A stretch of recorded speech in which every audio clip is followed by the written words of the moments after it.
Un dépôt pétrolier dans la région russe de Koursk, frontalière de l'Ukraine, était en flammes mercredi à la suite d'une attaque de drones ukrainiens, un type d'opération devenu de plus en plus fréquent après 2 ans de guerre.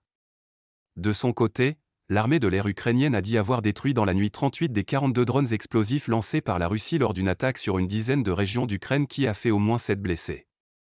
Le directeur de l'Agence internationale de l'énergie atomique, AIEA, Raphaël Grossi, doit de son côté rencontrer le président russe Vladimir Poutine à Sotchi, dans le sud de la Russie, pour la première fois depuis octobre 2022.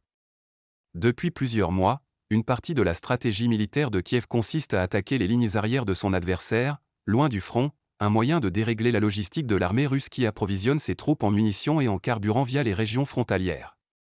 Une attaque de drones ukrainiens dans le district de Желeznogorsky a provoqué aujourd'hui un incendie dans un dépôt de carburant et de lubrifiant, a indiqué mercredi sur Telegram le gouverneur de la région russe de Koursk, Roman Starovoït.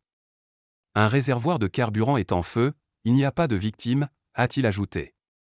Des vidéos publiées sur les réseaux sociaux montrent au moins une cuve endommagée d'où jaillissent d'imposantes flammes et de la fumée noire.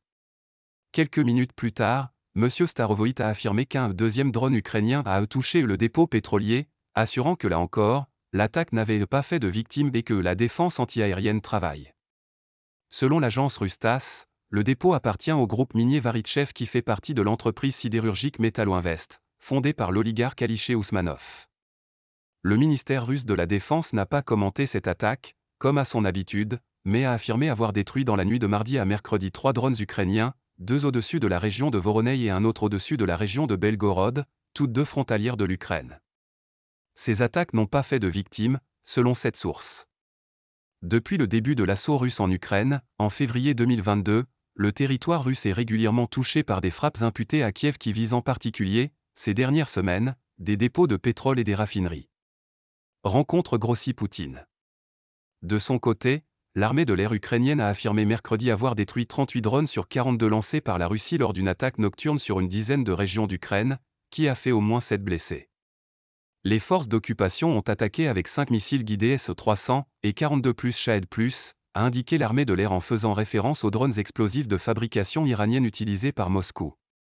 38 Shahed+ ont été détruits par la défense antiaérienne, a précisé l'armée de l'air, qui n'a toutefois pas mentionné la destruction de missiles.